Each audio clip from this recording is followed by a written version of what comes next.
시간 성경 목록 누가복음 1장 67절에서 80절 말씀입니다. 누가복음 1장 67에서 80절 사가랴의 예언 말씀입니다. 그 부치인 사가랴가 성령의 충만함을 받아 예언하여 이르되 찬송하리로다. 주 이스라엘 하나님이여 그 백성을 돌보사 속량하시며 우리를 위하여 구원의 불을 그 종 다윗의 집에 일으키셨으니 이것은 주께서 예로부터 거룩한 선지자의 입으로 말씀하신 바와 같이 우리 원수에게서와 우리를 미워하는 모든 자의 손에서 구원하시는 일이라.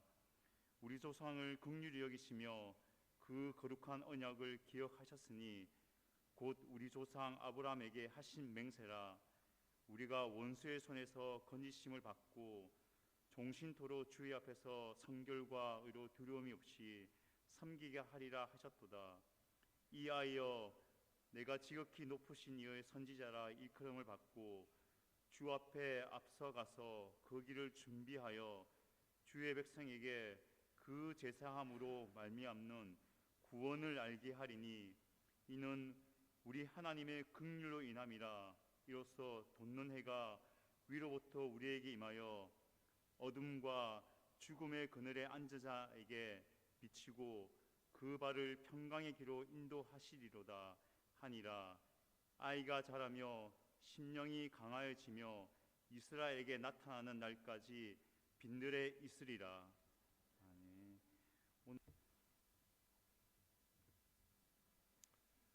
오늘 우리 재직 헌신 예배에 여러분들이 매일 묵상하는 누가복음 말씀 중에 본문을 선택을 했습니다. 세례 요한의 탄생 기사인데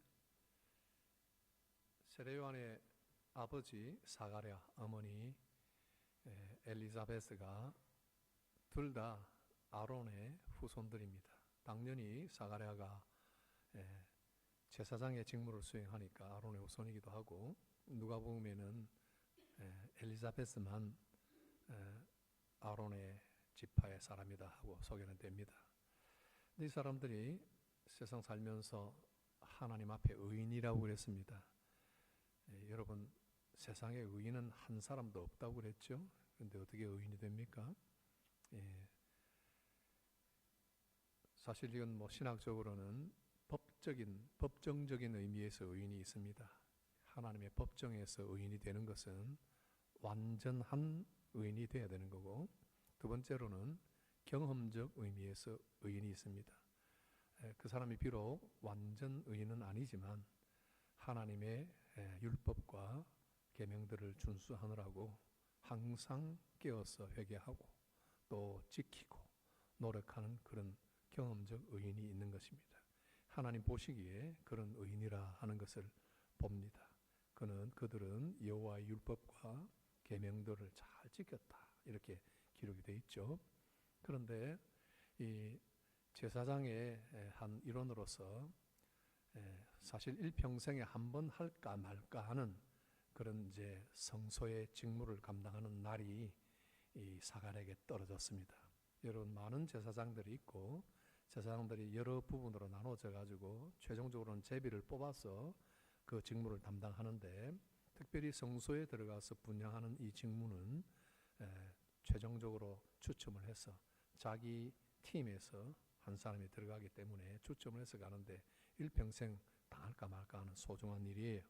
사가랴가 들어가서 분향을 하는데 하나님의 사자가 섰죠. 내 아내 엘리사베스가 이제 아들을 낳을 것이다. 이건 너무나 충격적인 이야기입니다. 여러분, 아브라함도 못 믿었죠? 아브라함도 옛날에 사라하고 아브라함이 나이가 100세가 넘어서 아이를 낳게 되는데, 그 처음에 천사가 이야기할 때 아이고, 집에서 길리운, 아브라함이 집에 이 종들을 훈련을 잘 시키고요.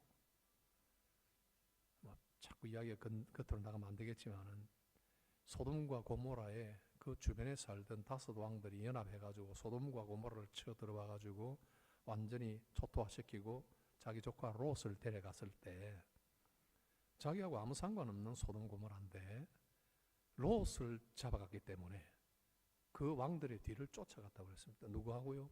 집에서 길리운, 집에서 훈련 잘 시킨 350명 데리고 갔습니다. 그래서 왕들을 처단하고 거기 있는 재물들, 롯은 물론이고 가족은 물론이고 재물까지 다 가져왔습니다. 그런 아주 평소에 자기 관리가 잘 된 아브라함.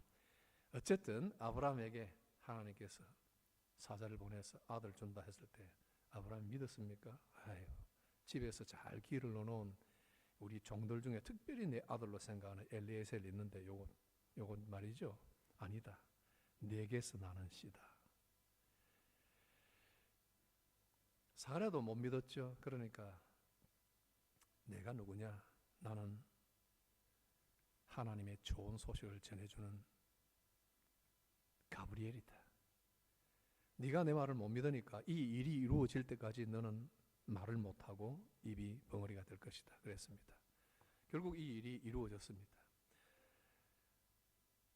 천사 가브리엘이 이야기할 때 깜짝 놀랐는데 천사 가브리엘의 이야기의 핵심은 이 아이가 태어나면 예수 그리스도, 아브라함 시대부터 선지자들이 이어서 지금까지 기대해왔던, 예언해왔던 그 그리스도가 나타나는데 그분의 앞길을 예비할 아들이 될 것이다. 그러니까 어떻게 해라? 기뻐해라. 기뻐해라. 굉장히 좋은 일이야 하는 겁니다. 자, 그런데 역시 그 예언대로 아이를 가지게 되었고 엘리사베트가 아이를 낳는데 이때까지 벙어리를 했던 사람이 나중에 결국 이름을 이렇게 이야기할 때 이제 서판에다가 요한이라 해라. 왜냐하면 옆에 사람들이 사가랴의 가문의 이름대로 사가랴로 짓기를 원했는데 요한이라고 해라고 엘리사베스가 이야기했습니다. 그러니까 엘리사벳의 이야기를 들은 사람들이 무슨 생뚱맞은 소리냐. 이미 말은 못해도요. 대화가 됐던 것 같아요. 말은 못해도 이런 일이 있었는데 우리가 아기를 낳을 건데 그러면 요한이라 해야 돼. 미리 이야기. 하나님이 기뻐하시는 사람이다. 그 이름을 이야기를 해야 돼. 그래 와이프가 이 아이 이름을 지을 때 요한 이러니까 사람들이 노 이랬단 말이죠. 그러니까 지혜로운 이 아내가 남편 사가랴 보고 어떻게 할까요? 말을 못하니까 서판 가져와라. 그 타블렛에다가 이름을 요한이라 썼단 말이죠. 그때 입이 탁 터졌습니다. 그 일이 이루어지니까, 그죠? 천사 예언대로죠. 입이 열려서 처음으로 하는 것이 하나님을 찬송합니다. 우리 입이 있는 사람들은 항상 하나님을 찬송해요. 많은 훌륭한 설교자들, 초대 교부들 중에도 이런 말을 한 분이 있어요. 우리가 다 벙어리는 아닙니다. 우리가 언젠가 입이 열릴 사람은 아닙니다. 그러나 모든 그리스도인들은 입을 열 때마다 하나님을 찬양해야 됩니다. 이렇게 이야기합니다. 하나님을 찬양하고 하나님 찬양하는 내용이 아브라함 시대부터 거쳐서 이렇게 오실 메시아를 하나님이 우리에게 주신다는 걸 이야기하고 그 다음에 하는 이야기가 이 아이여 자기 아들 보고 너는 지극히 높으신 이의 선지자라 할 것이다. 지고자의 선지자. 오늘 설교 제목입니다. 지고하신 분의 선지자다. 온 동네 사람이 기뻐했습니다. 온 동네 사람이. 주변의 이웃들과 자기 친척뿐만 아니라 그 산골 마을에, 유대 산골 마을에 모든 사람들에게 소문이 퍼졌습니다. 선지자 났다. 인물 났다. 하나님이 말라기 이후에 400년 동안 없었던 새로운 선지자가 나타났다. 전부 다 하나님의 신이 그와 함께 하신 것을 보았고 그로 인해서 확신을 가지고 마음에 이 아이를 마음에 딱 두었다. 그랬습니다. 장차 어떻게 될까? 인물 났단 말이죠. 우리 동네 신동 났다. 우리 동네 선지자 진짜 났다. 어떻게 될까 보고 있는 겁니다. 역시 이 아이의 나중을 보면 마태복음의 초반부터 기록을 합니다. 광야에서 소리치는 소리가 있을 것이다 하는 선지자 예언대로 그는 하나님의 천국의 복음을 막 소리 지르면서 광야에서 집에 자는데 저 광야에서 막 꽥꽥 소리 난단 말이죠. 그죠?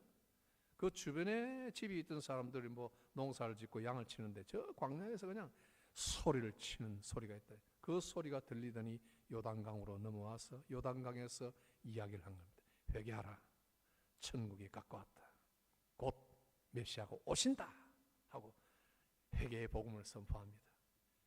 얼마나 그 복음을 선포하는 게 파워가 있었던지, 아니 복중에부터 성령이 충만하여 마리아가 임신한 채로 초기에 엘리사벳에게 문안으로 왔을 때 그 복중에 있는 세례요한이 임신 6개월이 됐을 때 6개월의 태아가 예수 그리스도, 잉태된 예수 그리스도가 마리아를 통해서 오는 걸 보고 복중에서 성령이 충만해서 뛰놀았다고 그랬습니다. 벌떡 막 발로 차고 난리를 친 거죠. 메시아다 알아본 거 아니에요. 그가 그 요단강에서 선포를 할 때 메시아를 선포하고 장차 오실 분에 대해서 설교를 하고 많은 사람들이 이 설교를 듣고 회개했다고 그랬습니다. 동서남북에서 요단강에 몰려왔고 예루살렘 캐피탈 시티에서 사람들이 왔고 온 유다에서 다 몰려와서 그에게 세례를 받고 예수를 믿을 준비 다 하는 거예요. 그때 예수님께서 이제 거기서 세례를 받죠. 그 일이 벌어지는 중에 사두개인이나 바리새인들이 그 앞에 몰려왔습니다. 떼거리로. 이거 뭐 진짜 선지자가 나왔나 한번 보자. 아주 온갖 폼을 다 잡으면서 머릿속에는 모세의 율법이 그냥 빙빙 돌아가고 뒤통수한테 딱 치면은 입에서는 모세의 율법들이 툭툭 튀어나오는, 예수님 말씀대로 사람이 속에 쌓인 것이 입을 열면 튀어나온다는 거죠. 늘 돈에 관심이 있으면 돈, 늘 이성에 관심이 있으면 이상하게 말을 열면 묘한 이성에 관한 이야기가 툭 튀어나오고, 명예에 관심이 있으면 언제나 명예 이야기, 사업에 관심이 있으면 언제나 사업 이야기. 사람의 마음에 쌓인 것은요 그릇과 같아서 흔들면 튀어나옵니다. 욕이 꽉 찬 사람들은 욕이 튀어나와요. 뭐 건드리면 아이씨 뭐 죽을래 뭐 이런. 이 사람들은 하나님의 율법으로 가득하고 매일 안식일마다 율법을 외우고 말씀을 외우던 사람들이에요. 이 사람들이 다 거룩한 폼을 잡고 나올 때 독사의 자식들아 겁나잖아요. 거침없는 메시지를 선포합니다. 누가 너희를 진노의 심판의 불에서 피할 수 있다고 말하더냐? 회개에 합당한 열매를 맺어라. 회개에 합당한 열매. 이미 나무 뿌리 옆에 도끼가 놓였으니까 아름다운 열매를 맺지 않는 나무마다 찍어서 불에 던지리라. 그러니 우르르 몰려왔다가 얼마나 놀랐겠어요. 이런 거침없는 설교와 메시지로 하나님 나라를 준비한 이 사람 세례요한, 예수님이 나올 때 세례를 베풉니다. 이 예수님에 대한 그의 소명 얼마나 잘했는지 손색이 없어요. 짧은 몇 구절의 마태복음 3장에 나오지만 손색이 없어요. 그리고 예수님께서 말씀하신 그대로 이 사람은 이전에 선지자 말라기가 한 말인데, 말라기가 내가 내 앞에 한 사람을 보낸다. 내 앞에 그 사람을 보내고 그래서 내 길을, 하나님이 메시아를 향하여 하는 이야기예요. 내 길을 예비하도록 할 텐데, 그 말라기의 이야기를 들어서 예수님이 그 사람이 누구냐? 바로 이 사람이다 하고 예수님이 딱 알아본 거예요. 이렇게 소명을 완전하게 다한 사람. 여러분, 우리에게 준 하나님의 소명이 있습니까? 우리는 세례요한처럼 우리 어머니 아버지를 하나님이 소위 말하면 성령으로 딱 지정해서 우리에게 그런 탄생 설화를 부모에게 들려주고 들은 사람 없을 거예요. 우리는 흐지부지 어쩌다가 참 우리 어머님 아버님 분을 만나서 이렇게 그 가정에서 태어난 평범한 사람들이에요.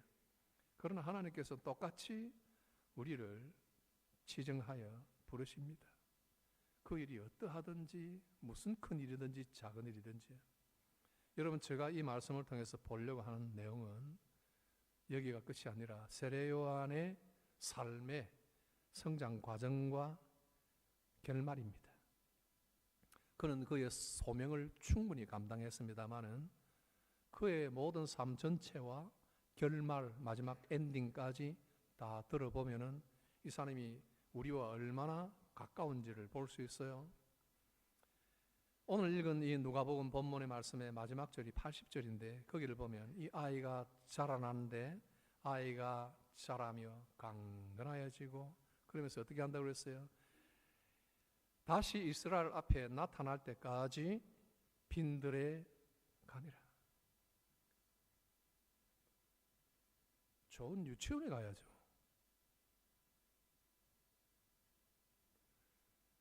유학을 가야죠. 가말리엘 문화로. 가장 탁월한 율법사 밑에 조교로 들어가야죠. 내가 옛날에 히브리어 교수에 조교했던 것처럼. 그래야 자랑이 되고 그래야 스펙이 되는 거예요. 빈들에 가면 어떻게 해요? 얘가 지금 서울대학 들어갈 준비를 해야죠. 토플 시험을 준비를 해야죠. 모든 사람의 기대를 한 몸에 모았는데 이 아이가 자라며 강건하여지더니 예루살렘으로 유학을 가니라가 아니라 뭐라고요? 빈들로 가니라. 빈들에 가서 한 일은 뭡니까? 그냥 소리 지르고 목소리 변성기 되고 나서는 소리 지르고 거기서 약대 털옷 입고요. 여러분들 입은 버버리가 아니라 통상 사회에서 인정하는 좋은 그런 홍포가 아니라 뭘 입었다고요? 약대 털옷을 입고요. 가죽띠를 띠고 돌아다니면서 꿀 버벅버벅 퍼먹고요. 입에 막 파리가 붙는 게 아니라 벌이 같이 붙어 있고요. 메뚜기 잡아먹다가 메뚜기 다리가 걸려 있고요. 희한해요. 비정상적이에요. 그렇잖아요. 정상적인 사회의 일원으로서 생활한 게 아니에요. 대리에서 과장으로 부장으로 이사로 그렇게 승진하는 과정이 아니에요. 세상에서 통칭보는 일반적인 어떤 삶의 과정이 아니라 뭔가 내놨어요.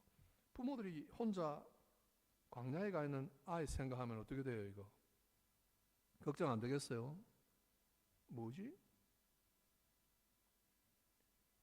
이렇게 해서 어떻게 그리스도를 예비하는 선고자가 되지? 어떻게 우리가 기뻐했던 그 일들이 다 성취가 되지? 하지 않겠어요?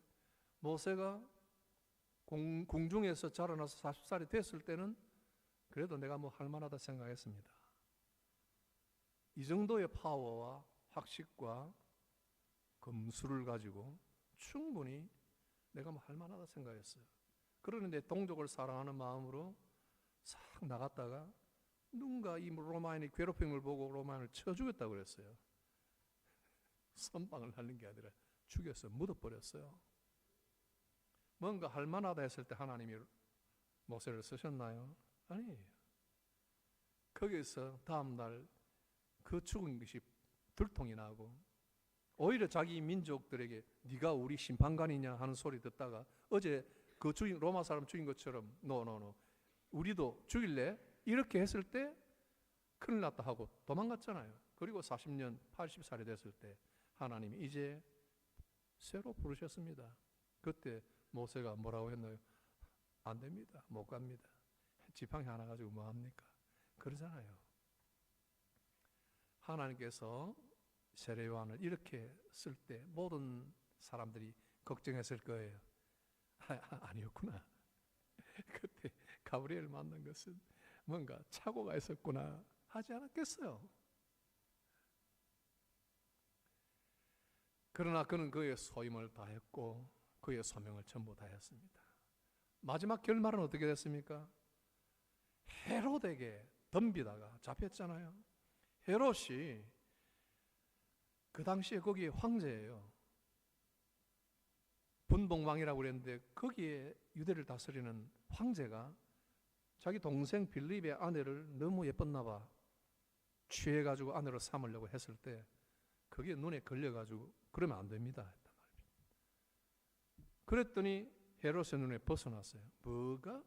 하고 묶어서 감옥에 집어넣습니다. 그리고 갇혀 있어요. 혼동스러운 그 어려운 시기를 지나는데 언제쯤 메시아가 진짜 일어날지 세례를 줘놓고, 보라 하나님의 어린 양이 온다고 분명히 예수님에게 세례는 자기가 다 해놓고 이제는 막 다 됐다, 내일 끝났다 생각했는데, 오히려 예수님의 그 일은 들리지도 않고 맨날 도제자들 보내서 들어보니까 병자 고치고 저 들판에 돌아다니고, 언제 예루살렘 가서 언제 로마로 진군해서 이 나라를 다시 회복한단 말입니까? 하고 의심할 정도로 오랜 기간 감옥에 떡 갇혀 있는 거예요. 그런 중에 나오라고 그래서 나갔더니 목을 잘라버렸잖아요. 헤롯의 생일날 헤롯이 기분 좋게 사람들을 초대해다가 파티를 벌리는데 뭐 그냥 조명을 켜놓고, 뭐 그때 전기가 없었으니까 횃불을 켜놓고 막 횃불에다가 막 빨간 횃불, 노란 횃불 다 해놓고 말이죠. 신나게 잔치를 하는데, 헤로디아가 이 헤롯과의 결혼을 반대했던 요한을 기어하고 와이프 헤로디아가 자기 딸을 보냅니다. 딸이 조그마한 녀석이 춤을 추고 막 이러니까 너무 기뻐가지고 헤롯이 뭐든지 소원을 말해봐, 내가 들어주마. 헤로디아가 이야기를 듣고 딸에게 요한의 목, 가서 요한의 목 그랬잖아요. 헤롯은 세례 요한을 선지자로 알았기 때문에 함부로 하지 못했습니다. 진즉에 죽이고 싶었는데 사람들이 선지자로 알았기 때문에, 놀라운 탄생의 이력들을 다 알고 있었기 때문에 그가 어린 양을 보라 하면서 세례를 주었고, 많은 사두개인과 바리새인 앞에서 담대하게 하나님 나라를 선포하는 것을 보았기 때문에 이 사람은 정말 하나님의 선지자요, 말라기 이후에 새로운 선지자다 확신을 했기 때문에 못 죽이는 거예요. 그런데 체면이 완전히 망가지는 거죠. 내가 말해놓고 구겨지면 어떻게 해요? 이 즐거운 생일날 망치는 거죠. 자기 폼을 재느라고, 자기 위신 살리느라고 가져오라, 목이 잘렸잖아요. 세례요한의 결말을 보면 황망합니다. 아니, 이런 위인이 이렇게 죽을 수도 있어요? 이 이야기를 예수님이 전해들을 때 예수님의 첫 반응이 돌아섰어. 거기를 떠났어. 배를 혼자 타고 따로 빈들로 가시니라. 재밌죠? 이 월드 플레이가. 빈들로 가시니라. 빈들에 가서 뭐 하려고 그러겠어요? 빈들은 똑같은 광야입니다. 세례 요한이 그의 사역 이전에 있었던 그 빈들 말이죠. 윌드네스, 광야에 먹을 것이라고는 그냥 이상한 먹지도 못할 곤충들 말이죠. 전갈 같은 거 말이죠. 발견한 것은 석청이라고. 그런 곳에 빈들로 나가실 때는 도대체 무슨 생각으로 나갔겠어요? 여러분들이 가장 사랑하는 사람이 저 멀리 있는데 그 사람이 거기서 억울하게, 그죠? 목배임을 당해서 죽었다 할 때 가만히 있어봐. 야, 이거 슬프다, 이게 아니에요. 그죠? 뭐라고? 이게 아니에요. 여러분, 벙어리가 되는 거예요, 그 순간에. 그런 인자, 하나님의 아들이시지만은 그 모든 사건들을 예지하지 못해서 충격을 받은 것이 아니라 이 모든 일에 되어지는 인생사들에 대해서 예수 그리스도가 받으셨을 아픔과 아주 통한의 어떤 비탄한 마음들이 있었을 거예요. 그렇게 가실 정도니까요. 그러나 예수님은 세례 요한에 대해서 평가할 때 뭐라고 그랬나요? 여자에게서 난 자 중에, 마태복음 빼빼로입니다. 마태복음 빼빼로 외우세요. 마태복음 11장 11절. 빼빼로 데이가 11장 11월 11일 아니에요. 마태복음 11장 11절. 여자에게서 난 자 중에 가장 큰 자다. 이보다 더 큰 애가 없다. 세례 요한이 이렇게 과정을 살고요, 모든 사회와 통상적으로 인정하는 어떤 가치관을 벗어나서 이렇게 살다가 이렇게 죽었으나 그 사람에 대하여 평가할 때는 모세보다 더 크다, 다윗보다 더 크다, 엘리야의 심정을 가질 것이라고 이야기했지만 엘리야보다 더 크다는 말 아니에요. 이름 다 끌어모으지 않았지만은 여자에게서 난 자 중에 가장 큰 사람이다 하고 이야기했잖아요. 자, 우리는 결과를 보고 어떤 업적을 보고 그 사람을 평가하지만은, 그러나 그게 아니에요. 하나님의 나라의 일꾼들의 평가는 그 사람의 삶의 모든 과정들을 다 포괄하는 거예요.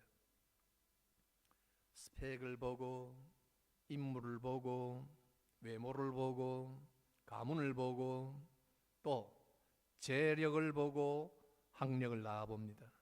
직장시험 하나 보는데도 얼마나 첫인상이 중요한지 제가 오래전에 한 번씩 드는 예하지만은 잊지 못할 게 있어요. 여러분들이 영국에서는 뭐 비싼 핸드백을 안 들어도 샌즈베리, 테스코, 리들, 알디 이런 비닐봉지 하나 들고 털레털레 걸어갑니다. 한국에서는 목사님이 이런 거 들고 가면 좀 이상하겠죠. 집사님, 장로님들 옆에 보이는데 알디 백 들고 털레털레 들어가면 이상해 보이겠죠. 그러잖아요. 한국이 체면 문화라서 그런 게 아니라 말이죠. 영국에서 유능한 회사에 새로운 인재들을 뽑는 사람이 평생 동안 30년, 40년 그 일만 한 그런 그 인재를 등용하는 사람들이 인터뷰할 때 보는 게 바로 그겁니다. 시험 삼아 해봤단 말이죠. 시험 삼아 알디 백을 하나 들고 왔어요. 비닐백. 여러분 집에 다 있잖아요. 요새는 돈을 받아서 비싸졌지만은 말이죠. 딱 그냥 프리로 옛날에 다 줬던 거 아니에요. 비닐봉지 하나 딱 들고 인터뷰를 갔단 말이죠. 그 사람 되겠습니까? 직장 인터뷰로 들어간 사람이 5분 늦게 들어가서 되겠습니까? 뚫뚫 말아가지고 이런 거 많은 거 앞에다가 딱 말고 리들백 하나 들고 그 다음에 5분 늦게 들어가면서 컵 하나 들고 들어가면 그 사람은 그냥 사종세토로 떨어지는 거예요. 세상은 이게 정상적으로 보는 거란 말이죠. 한국이 체면 문화라서 그런 게 아니에요. 영국에 내가 처음 와서 유학 와서 나와 함께 왔던 장로님 한 분과 피쉬앤칩스를 길거리에서 먹었어요. 길거리에 앉아가지고 뭐 장로님이 나를 보고 그러더라고요. 목사님 참 이렇게 길에 앉았는 이걸 한국에서 목사님이 이렇게 드신다는 거 상상도 못할 일 아닙니까? 뭐 그렇긴 했죠 그 당시에는. 지금도 피쉬앤칩스를 뭐 한국에 같으면 길거리 앉아가 뭐 먹겠습니까? 뭐 좋은 데가 하도 많겠지만 여러분 이런 사회적인 이런 모든 보편적인 판단 기준들이 있는데 하나님은 그런 것을 넘어보십니다. 예수님이 그러신다고요? 저는 이 구절들을 같이 보면 좋겠어요.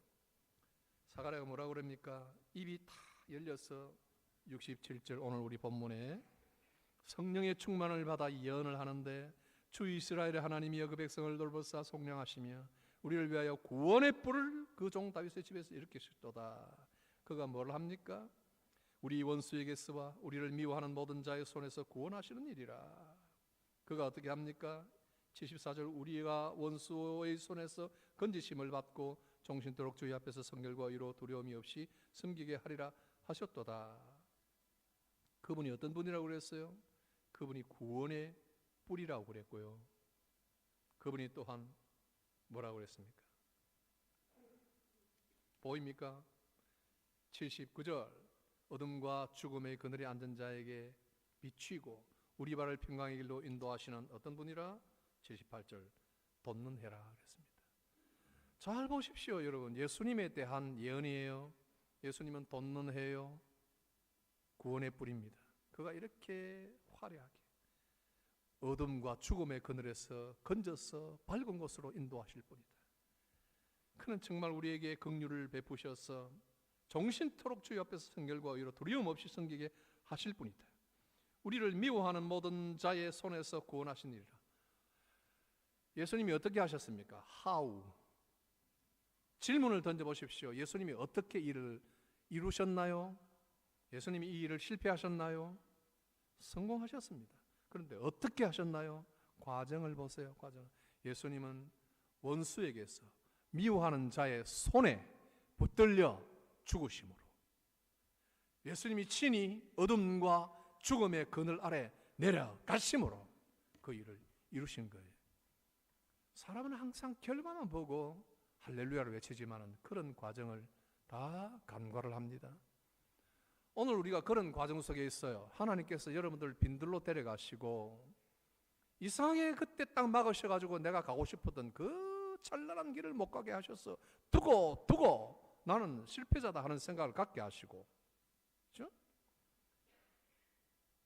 우리가 정말 도려내고 싶은 정말 건너뛰었어야 할 그곳, 어떤 부정적인 것 어떤 긍정적인 것까지 우리의 생각대로 우리를 이끌고 가지 아니하시고 저렇게 해가지고 어떻게 그 소명을 이룰 것인가 하고 질문하는 질문을 받으면서 그 자리에 머물게 하신다.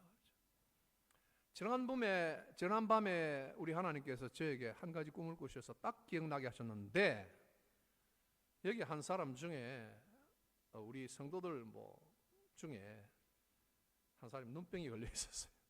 눈병이 다 걸려가지고 그냥 지지부진하게 있다가 내가 옆에 앉으니까 옆에 딱 앉아서 나를 보면서 반가워하는 거예요. 나도 얼마나 반가운지. 오랜만에 봐가지고요. 오랜만에 봐가지고. 근데 오늘 없네요. 머릿속에 생각한 것은요, 눈병이 났으니까 와야죠. 어두우니까 그래도 거기서 자기 할 일을 해야죠. 이대로 이렇게 해서 내가 뭘 보며 뭘 어떻게 하겠는가 할지라도 그냥 빈들에서 아무것도 없이 그냥 날파리 떼와 정갈과 벌들 사이에서 그냥 정신없이 살아도 누군가가 보고 선지자로 태어나더니 미쳤어 할지라도 내게 주어진 환경 그대로 주 하나님께서 그리스도를 통하여 보여주신 우리 삶의 과정을 지금 이렇게 인도하신다 하고 믿지 않으면 그것을 믿을 때까지 하나님은 계속 채근하시고 가르치시고 일깨워 주시려고 하는 거예요. 여러분 중에 한 사람을 하나님께서 오늘 저녁에 완전히 바꾸어 가지고 금덩어리가 되게 해주시고, 어떤 사람은 여기 바로 대사로 그냥 만들어 버리시고, 어떤 사람은 저기 런던의 가장 높은 빌딩의 빌딩 주가 되게 해 버리실 때 여러분들이 하나님의 영광을 그때부터 할 것이라고 생각하면 안 됩니다. 기적으로 이야기할 때 요한은 기적을 표적이라고 그랬어요. 표적은 앞으로 되어질 어떤 일에 대한 상징을 가지는 거예요. 가장 큰 표적 중에 병자가 낫는 표적, 불치병자가 낫는 표적도 있지만 나사로가 살아난 표적이잖아요. 저와 함께 읽은 책 중에 같이 읽은 분들이 계시겠지만은 그 시체의 책 중에 이런 예화가 나와요. 나사로를 예수께서 살려주셨을 때 놀라운 기적이잖아요. 나흘이나 된 죽은 지 나흘이나 된 사람 살리셨으니까 그 나사로를 살린 것이 얼마나 큰 기적입니까? 그 기적으로 보여주시면서 뭘 말하려고 했습니까? 내가 부활이다. 내가 생명이다. 이걸 가르쳐 주셨죠. 그러니까 그 표적으로 진짜 진리는, 진짜 기적은 나다는 걸 이야기해 주는 거예요. 왜? 나사로가 안 죽습니까? 눈먼 사람이 눈이 열렸다. 나중에 궁극적으로 죽을 때 눈이 안 감깁니까? 빛을 잃지 않습니까? 나사로 나중에 암으로 죽었든지 마차에 그냥 교통사고로 죽었든지 또 어떻게 했든지 늙어 죽었든지 나중에 또 죽는 거예요. 나사로가 하나님의 기적을 맛보고 살아났지만은 그때는 기뻤지만은 그때부터 또 마리아하고 씨름입니다. 한 집에 형제 자매가 같이 사는 게 이게 예사일이에요. 마르다는 내 일만 하고 마리아는 또 내 책만 읽고 또 오빠와 동생 간에 다투고 좀 치워라. 오빠 밥 먹어. 네, 그 이야기예요. 그러다가 자기 있는 대로 살다가 치고받고 하다가 그렇게 세상이 끝나는데 기적을 원한단 말이에요. 우리들은 우리에게 하나님께서 모든 표적들을 보여주실 때 그런 모든 표적보다 요나의 표적을 예수님이 이야기하시면서 인자가 죽고 살아날 것에 대하여 이야기하십니다. 우리 오늘 재직 헌신 예배를 통해서 모든 집사님들, 모든 권사님들, 모든 교회 일꾼들, 크리스찬들 자기 이름에 하나님이 부르신 소명이 무엇인지를 생각하고 내일 할 일을 생각하는 것이 아니라 오늘 이 자리에서 주님 주신 소명이 무엇인지를 읽고 가는 눈이 확 열려지길 바랍니다. 정말 받고 들은 말씀을 잊지 마시고 또 내일 돌았으면 세상을 향하여 가지 마시고 하나님 안에 굳게 붙들려 내가 받은 소명 생각하고 나의 24시간의 의미가 뭔지, 내가 도대체 하루 더, 한 주 더 사는 것의 의미가 뭔지, 매일 아침마다 여러분들이 일어나서 오늘의 PDS를 보면서 오늘 플랜을 세우고 오늘의 두어를 보며 매일 밤마다 여러분들이 S를 보면서 뒤를 돌아보고 내일은 어떻게 해야 내 마인드를 잘 관리할까, 어떻게 하면 내 목표를 달성할까를 여러분들이 하지만은 얼마나 그 하루가 허망하게 지나가며 얼마나 그 하루가 정신없이 돌아오는가를 경험하잖아요. 정신을 차리고 하나님 말씀에 붙들려 살아가지 않으면 이러다가 손해봅니다. 우리 집사님들에게 예수님이 주시는 귀한 말씀이죠. 질사의 직분을 잘한 자들에게 그리스도 예수 안에 있는 참 아름다운 지위와 믿음의 담력, 세례 요한이 받은 거예요. 이처럼 아름다운 지위가 어디 있습니까? 이처럼 아름다운 이름이 어디 있습니까? 여자에게서 난 자 중에 가장 큰 자. 우리 가운데 여자에게서 난 자 중에 두 번째로 큰 자가 있기를 바랍니다. 기도합시다. 거룩하신 하나님 아버지, 우리에게 말씀을 허락하시고 달리는 말처럼 좌로우로 치우치지 않고 뒤를 돌아보지 않으며 오직 하나님이 맡기신 일만 보고 그 앞에 골리앗이 서 있을지라도 내가 가진 물맷돌로 여호와 하나님의 이름을 의지하고 던져대는 우리의 삶이 될 수 있도록 축복하여 주시옵소서. 예수님 이름으로 기도하옵나이다. 아멘.